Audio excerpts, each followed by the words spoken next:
दोस्तों नमस्कार। जैसा कि आप सब जानते हैं कि ग्रहों की स्थिति हर समय बदलती रहती है और इन ग्रहों की स्थिति का हमारे जीवन पर बहुत गहरा प्रभाव पड़ता है।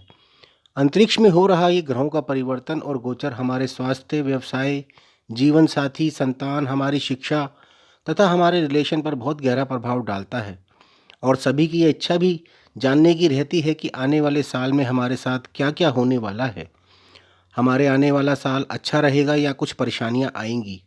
तो आइए हम जानते हैं कि सभी जातकों के लिए ये आने वाला साल 2023 कैसा रहेगा। दोस्तों आप जानते हैं कि 9 ग्रह और 12 भाव और 12 राशियों से बनी कुंडली हमारा जन्म से लेकर मृत्यु तक का सारा ब्यौरा लेकर आती है। हमारे जन्म के समय ही ये तय हो जाता है कि हमारे साथ पूरे जीवन में कब कब क्या क्या होने वाला है। बस उसे ठीक से समझने वाला और बताने वाला होना चाहिए। इसे ही ज्योतिष कहते हैं। और अच्छे ज्योतिषी के यही गुण होते हैं कि वह व्यक्ति को ग्रहों की स्थिति के अनुसार घटनाओं की सही जानकारी दे सके। बाकी तो काफ़ी कुछ व्यक्ति की अपनी कुंडली पर ही डिपेंड करता है कि वो अपने साथ कुंडली में राजयोग लाया है या समस्याएं लाया है। आज हम आपको यही बताने का प्रयास करेंगे कि गोचर के ग्रहों के अनुसार वर्ष 2023 में क्या क्या घटने वाला है।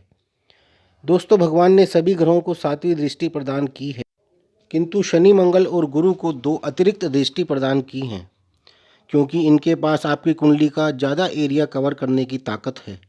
ये तीनों ग्रह आपकी कुंडली का ज़्यादा हिस्सा कवर करते हैं। यानी एक तो ये जहाँ बैठते हैं और 3 जगह इनकी दृष्टि हो गई, तो तीनों के मिलाकर 12 भाव हो गए। जरूरी नहीं कि ये सारे भाव कवर हो जाते हैं, पर लगभग काफ़ी भाव कवर हो जाते हैं। राहु केतु अपने राशि के हिसाब से फल देते हैं और दृष्टियों को लेकर थोड़ा मतभेद भी है। कोई मानता है, कोई नहीं मानता है। तो हम यहाँ कंफ्यूजन वाली बातें नहीं करेंगे। तो आइए आज हम बात करते हैं कन्या लगन के जातकों के बारे में। दोस्तों कन्या लगन के स्वामी बुध हैं, जो कि ग्रहों में राजकुमार हैं। बुध बुद्धि के कारक भी होते हैं, इसलिए बुध का स्वामित्व होने के कारण कन्या लगन के लोग बुद्धिमान भी होते हैं। कन्या लगन के जातकों की कुंडली में शनि 5वें व 6ठे भाव के स्वामी होकर 6ठे भाव में गोचर करेंगे, जो कि उनकी मूल त्रिकोण राशि है।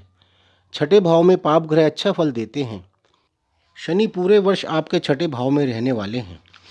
6ठे भाव का स्वामी जब 6ठे भाव में होता है तो भाव की वृद्धि करता है, उस भाव के कारकत्वों को बढ़ा देता है। यहाँ पर शनि 30 साल बाद गोचर करने वाले हैं। यहाँ पर शनि का गोचर आपको कंपटीशन में सक्सेस दिलाएगा, मुकदमों में विजय दिलाएगा। यदि आप 2023 में कोई इलेक्शन लड़ने वाले हैं तो उसमें भी आप विजय हासिल करेंगे। आपके दुश्मनों की हार निश्चित है, क्योंकि 6ठा भाव बीमारी, कर्जे, शत्रु, मुकदमों व नौकरी का भी है। आपके शत्रु आपके सामने घुटने टेक देंगे। आपकी पुरानी चल रही बीमारी से आपको छुटकारा मिलेगा। आपकी इम्यूनिटी पावर स्ट्रांग होगी। आपको पुराने चल रहे कर्जों से भी धीरे धीरे मुक्ति मिलनी शुरू हो जाएगी। यदि आपके कोई कोर्ट केस चल रहे हैं तो उनका फैसला भी आपके हक में ही आने के पूरे पूरे आसार बनेंगे, या हो सकता है कि उसमें आपका कॉम्प्रोमाइज़ हो जाए। यानी शनि हर प्रकार से आपके लिए लाभ की स्थिति बनाएंगे। यदि आप किसी जॉब के लिए काफ़ी समय से ट्राई कर रहे थे तो इस समय में आपकी जॉब निश्चित रूप से लगेगी, क्योंकि 6ठा भाव नौकरी का है और शनि नौकरी के कारक भी हैं। शनि का 6ठे भाव में आना आपकी जॉब निश्चित रूप से लगना बताता है। साथ ही शनि पंचम भाव के भी स्वामी हैं और अपने से द्वितीय भाव में होंगे, जो कि संतान के लाभ को भी दिखाता है। आपकी संतान भी अच्छा धन इस समय में कमाएगी।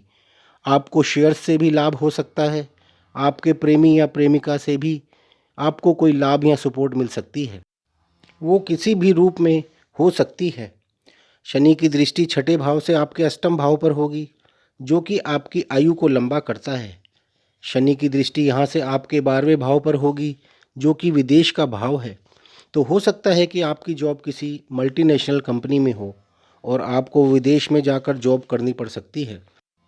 यदि आप स्टूडेंट हैं तो आपको या फिर आपकी संतान को विदेश में किसी कॉलेज में एडमिशन मिल सकता है, तो भी आपको विदेश जाना पड़ सकता है। आप यदि बिजनेस कर रहे हैं तो भी आपका व्यापार किसी विदेशी कंपनी के साथ हो सकता है।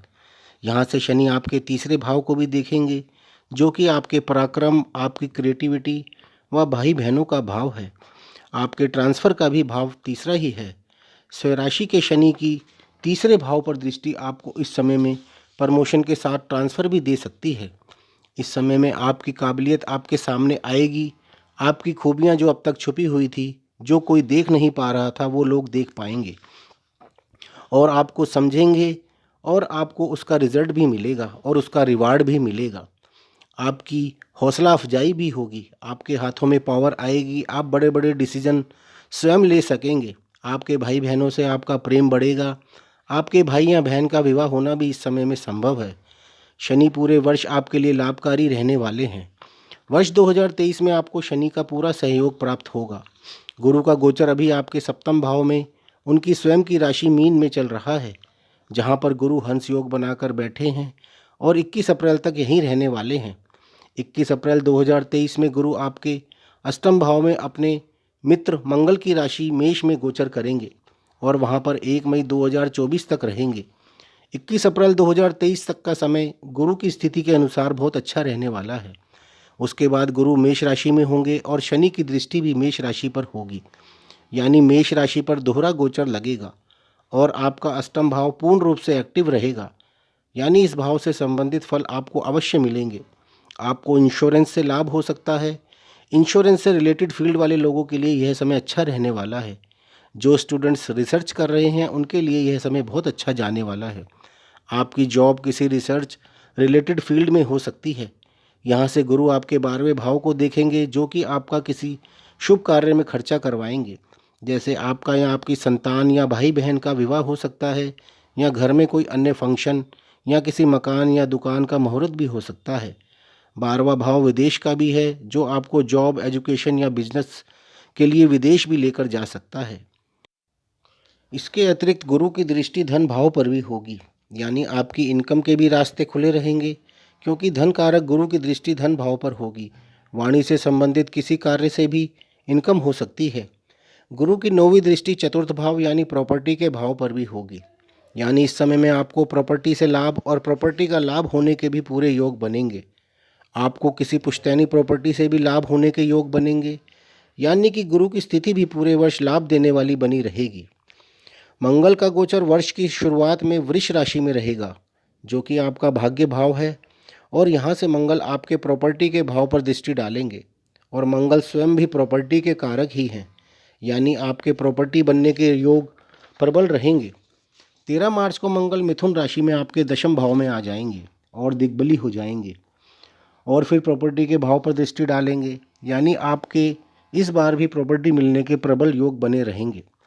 10 मई को मंगल कर्क राशि में आ जाएंगे। हालांकि मंगल कर्क राशि में नीच के होते हैं, किंतु ये एकादश भाव में होंगे, जहां इनकी स्थिति बहुत अच्छी मानी जाती है, यानी यहाँ पर भी मंगल लाभ की स्थिति बनाए रखेंगे। 1 जुलाई को मंगल सिंह राशि में आपके 12वें भाव में अपने मित्र सूर्य की राशि में आ जाएंगे और यहाँ से अपनी वृश्चिक राशि को देखेंगे, जो कि आपका पराक्रम भाव है और इस भाव के कारक भी मंगल ही हैं, यानी कि आपको तीसरे भाव के ज़बरदस्त फल प्रदान करेंगे। आपका कोई ट्रांसफ़र रुका हुआ है तो इस समय में वो भी होना संभव है।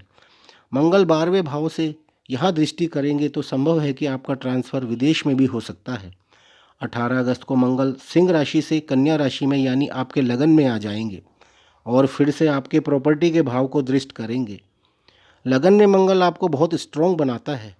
आपके अंदर कॉन्फिडेंस ज़बरदस्त तरीके से होगा। यहाँ से मंगल अपनी राशि मेष पर भी दृष्टि डालेंगे, जो कि आपकी कुंडली का अष्टम भाव है, जिससे आपको पुश्तैनी प्रॉपर्टी मिलने के ज़बरदस्त योग बनेंगे। इस समय में आपको अच्छा लाभ मिलने के योग बनेंगे। 3 अक्टूबर को मंगल तुला राशि में आपके धन भाव में आ जाएंगे और 16 नवंबर को मंगल अपनी स्वयं की राशि वृश्चिक में आपके मकान, वाहन व सारे सुखों के भाव में गोचर करेंगे, जो कि आपके लिए बहुत अच्छी स्थिति होगी। यानी कुल मिलाकर मंगल का गोचर भी पूरे वर्ष आपके लिए शुभ रहने वाला है। राहु का गोचर अभी मेष राशि में चल रहा है, जिसके स्वामी मंगल हैं, और राहु जिस राशि में होते हैं उसके अनुसार फल देते हैं, और राहु को शनिवत राहु भी कहा जाता है, यानी राहु शनि के अनुसार और मंगल के अनुसार फल देंगे। मंगल आपकी कुंडली के तीसरे व 8वें भाव के स्वामी हैं और शनि आपकी कुंडली के पंचमेश व षष्ठेश हैं, यानी राहु आपको तीसरे, 5वें, 6ठे व 8वें भाव के फल देंगे। 3, 6, 11 में राहु की स्थिति बहुत अच्छी मानी जाती है और 5वें में भी राहु त्रिकोण में होने के कारण अच्छा ही माने जाते हैं। अष्टम भाव में राहु की स्थिति थोड़ी अच्छी नहीं मानी जाती। आपका कोई भी कंपटीशन इस समय में क्लियर होने के योग बनेंगे। आपके पराक्रम में वृद्धि करेंगे। मंगल व शनि की स्थिति के अनुसार राहु भी आपको अपने फल पूरे वर्ष प्रदान करेंगे। कुल मिलाकर यह वर्ष आपके लिए बहुत अच्छा जाने वाला है। तो दोस्तों, आपको ये वीडियो पसंद आए तो इसे लाइक कर लें और हमारे चैनल को सब्सक्राइब कर लें।